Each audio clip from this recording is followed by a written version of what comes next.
Hello friends, welcome back to our YouTube channel. ಇವತ್ತಿನ ವಿಡಿಯೋದಲ್ಲಿ ಬಿಸಿ ಬಿಸಿಯಾಗಿ ಈರುಳ್ಳಿ ಬೋಂಡನ ಹೇಗೆ ಮಾಡ್ಕೊಳ್ಳೋದು ಅಂತ ಇವತ್ತಿನ ವಿಡಿಯೋದಲ್ಲಿ ನಾನು ನಿಮಗೆ ತಿಳಿಸ್ಕೊಡ್ತಾ ಇದ್ದೀನಿ.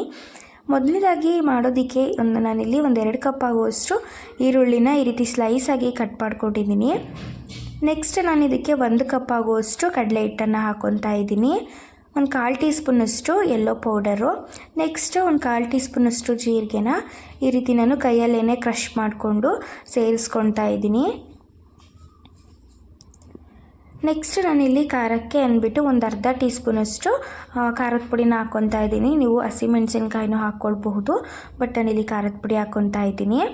ನಂತರ ನಾನಿಲ್ಲಿ 1 ಪಿಂಚಷ್ಟು ಸೋಡಾನೂ ಅಷ್ಟೇ ಆಪ್ಷನಲ್ಲು, ನೀವು ಬೇಕಿದ್ದರೆ ಹಾಕ್ಕೊಳ್ಬೋದು. ರುಚಿಗೆ ತಕ್ಕಷ್ಟು ಸಾಲ್ಟು, ಸ್ವಲ್ಪ ಕೊತ್ತಂಬರಿ ಸೊಪ್ಪನ್ನು ಹಾಕ್ಕೊಳ್ಳಿ. ಇದ್ರ ಜೊತೆಗೆ ನೀವು ಸೊಕ್ಕೆ ಸೊಪ್ಪನ್ನು ಸಹ ಹಾಕ್ಕೊಳ್ಬೋದು, ಟೇಸ್ಟ್ ಚೆನ್ನಾಗಿ ಬರುತ್ತೆ. ನನ್ನ ಹತ್ರ ಇರಲಿಲ್ಲ, ನಾನು ಅದಕ್ಕೇ ಹಾಕ್ಕೊತಾ ಇಲ್ಲ. ನೆಕ್ಸ್ಟ್ ಇಷ್ಟನ್ನು ಹಾಕಿದ ನಂತರ ಇದನ್ನು ಒಂದು ಸರ್ತಿ ಹಾಗೇ ನೀರು ಹಾಕದೆ ಚೆನ್ನಾಗಿ ಮಿಕ್ಸ್ ಮಾಡ್ಕೊಳ್ಬೇಕು. ಈ ರೀತಿ ಮಿಕ್ಸ್ ಮಾಡ್ಕೊಂಡ ನಂತರ ಇವಾಗ ಸ್ವಲ್ಪನೇ ನೀರನ್ನು ಸೇರಿಸ್ಕೊಂಡು ನಾವು ಇದನ್ನು ಚೆನ್ನಾಗಿ ಕಲಿಸ್ಕೊಳ್ಬೇಕು. ನಾವು ಜಾಸ್ತಿ ತೆಳುವಾಗಿ ಕಲಿಸ್ಕೊಳ್ಬಾರ್ದು, ಫುಲ್ ಎಣ್ಣೆಗೆ ಹಾಕಿದ ತಕ್ಷಣ ಫುಲ್ ಕ್ರಿಸ್ಪಾಗಿ ಹೋಗ್ಬಿಡುತ್ತೆ ಮತ್ತು ಎಣ್ಣೆನ ಜಾಸ್ತಿ ಹೀರ್ಕೊತವೆ. ಸೊ ಅದಕ್ಕೆ ಹಿಟ್ಟನ್ನು ಕಲಿಸ್ಕೊಂಡ್ರೆ ಬೋಂಡ ತುಂಬ ಸಾಫ್ಟಾಗಿ ಜಾಸ್ತಿ ಎಣ್ಣೆ ಹೀರ್ಕೊಳ್ದೇ ಚೆನ್ನಾಗಿ ಬರುತ್ತೆ. ನೋಡಿ, ಈ ರೀತಿಯಾಗಿ ನಾನು ಈ ಹದದಲ್ಲಿ ಹಿಟ್ಟನ್ನು ರೆಡಿ ಮಾಡ್ಕೊಂಡಿದ್ದೀನಿ. ಇಷ್ಟು ಕಲಿಸ್ಕೊಂಡ್ಬಿಟ್ರೆ ಎಣ್ಣೆಗೆ ಹಾಕಿದ ತಕ್ಷಣ ಜಾಸ್ತಿ ಎಣ್ಣೆನ ಹೀರ್ಕೊಳ್ಳೋದಿಲ್ಲ, ತುಂಬ ಸಾಫ್ಟಾಗಿ ಆಗುತ್ತೆ ಈರುಳ್ಳಿ ಬೋಂಡ. ನೆಕ್ಸ್ಟ್ ನೋಡಿ, ಈ ರೀತಿ ಆದ ನಂತರ ಇದನ್ನು 1-2 ನಿಮಿಷ ನೆನೆಯೋದಕ್ಕೆ ಬಿಟ್ಬಿಡಿ.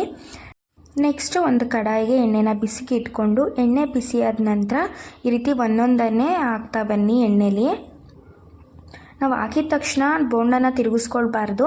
ನಾವು ಎಣ್ಣೆಲಿ ಹಾಕಿ ಒಂದು 20 ಸೆಕೆಂಡ್ಸ್ ಆದಮೇಲೆ ಇದನ್ನು ತಿರುಗಿಸ್ಕೊಳ್ಳಿ. ಮತ್ತು ಇದನ್ನು ನಾವು ಐ ಫ್ಲೇಮ್ ಇಟ್ಟೆಲ್ಲ ಬೇಯಿಸ್ಕೊಳ್ಳೋಕೆ ಹೋಗಬೇಡಿ, ಬೇಗ ಆಗಿಬಿಡುತ್ತೆ ಅಂದ್ಬಿಟ್ಟು.